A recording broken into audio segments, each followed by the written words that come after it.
예수님이 십자가에 돌아가시기 전날 저녁에 제자들과 함께 식사를 하셨습니다. 우리는 그것을 최후의 만찬이라 해서 최후의 만찬 그림도 이렇게 그려져 있고 한데요. 그런데 그 말은 좀 틀린 말일 수도 있습니다. 왜냐하면 예수님이 곧 부활하셔서 제자들과 함께 여러 번 같이 식사를 하셨습니다. 그래서 우리는 그걸 최후의 만찬이라 이렇게 부르기보다는 다른 이름으로 부르면 좋은데요, 최초의 성찬식이라 그렇게 부르면 좋습니다. 물론 예수님께서는 유월절을 지키기 위해서 제자들과 함께 어느 집을 빌려서 거기서 저녁 식사를 하게 되었습니다. 이것은 1500년 동안 계속해서 내려오던 이스라엘의 전통적인 그런 절기였습니다. 그런데 예수님께서는 그날 그 1500년 동안 내려오던 유월절의 식사를 성찬식으로 바꾸어서 첫 번째 성찬식을 제자들과 그렇게 함께 하였습니다. 물론 유월절의 식사도 구원의 의미가 있고 또 예수님이 하신 성찬식도 구원의 의미가 있습니다. 그 옛날 애굽 땅에서 출애굽 받은 이스라엘 백성들은 거기서 장자의 재앙이 임할 때에 구원을 받았습니다. 그리고 예수님께서 십자가에 달려 죽으심으로 말미암아 신약의 우리들도 역시 구원을 받았기 때문에 이 식사의 내용은 좀 다릅니다. 유월절의 식사는 양고기를 먹고 쓴 나물과 누룩 없는 빵을 먹지만은 예수님의 성만찬은 떡과 포도주를 그렇게 먹게 됩니다. 예수님이 그렇게 제정하시고 난 이후에 2000년 동안 모든 기독교회는 성찬식을 행합니다. 웅장한 교회, 수많은 성도들이 모여서 성찬식을 행하기도 하지만은 박해를 피해서 저 굴 속에 숨어서 거기서 성찬식을 하고 전쟁에서 피 흘려 죽는 병사들도 마지막 성찬의 떡과 성찬의 잔을 마시고 또 죽기도 하고 했습니다.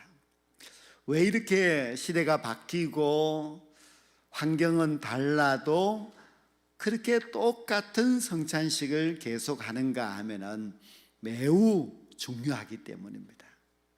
우리는 너무나 2000년 동안 계속해온 이 성찬식의 중요함을 잘 모르고 있다면은 우리가 성찬식이 너무 의미 없이 지나갈 수 있습니다. 그래서 우리는 성찬식의 그 의미가 무엇인지를 아는 것이 중요합니다.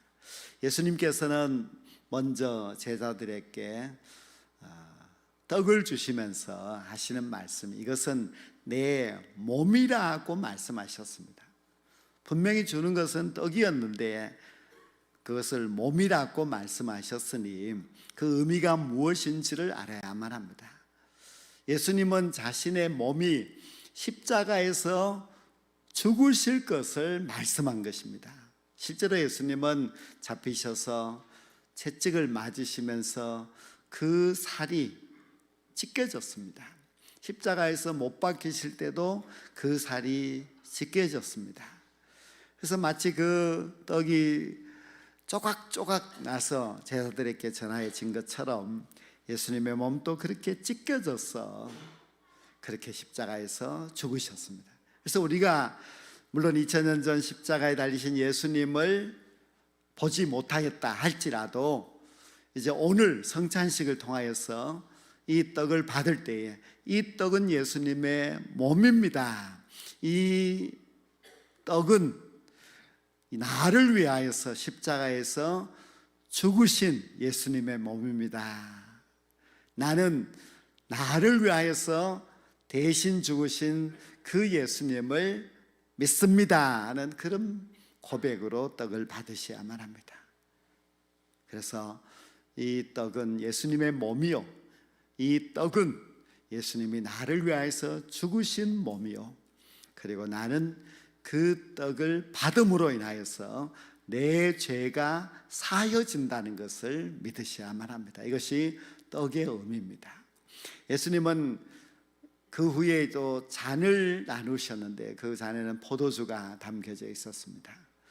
그때 예수님은 다시 이런 말씀을 하십니다. 이것은 죄사함을 얻게 하려고 많은 사람을 위하여 흘리는 바 나의 피 곧 언약의 피니라고 하셨습니다. 예수님은 그 포도주가 이제 피라고 말씀하시면서 이 피에는 의미가 있다. 어떤 의미가 있느냐 하면은 언약의 의미가 있다고 했습니다. 다른 성경에서는 또 계약의 피라 그렇게도 말씀하시는데요. 그것은 약속이 있다는 뜻입니다. 이 성찬식 전에는 이제 유월절이었지요. 유월절 식사에는 어떤 의미가 있었는가 하면은 애굽 땅에 재앙이 내릴 때에 그 죽음의 사자가 양의 피를 문설주에 발라놓은 집을 넘어갔습니다. 그래서 유월절이라 그렇게 부릅니다. 왜 넘어갔느냐? 양의 피를 보고 그 집에는 재앙을 내리지 않기로 하나님이 약속을 하셨기 때문입니다. 약속이 있고 약속을 믿으면 구원을 받게 됩니다. 예수님의 피도 약속이 있습니다. 이 피를 믿는 자는 죽지 않고 살아난다. 구약에는 양의 피를 통하여서 구원하셨지만은 신약에서는 예수님의 피로 우리를 구원해 주셨습니다. 우리가 이제 성찬식을 통하여서 그 잔을 마실 때에 이것은 예수님의 피를 상징하는 것이고 예수님의 피는 언약의 피인데 그 언약은 바로 우리를 죽지 않고 살려준다는 언약이다.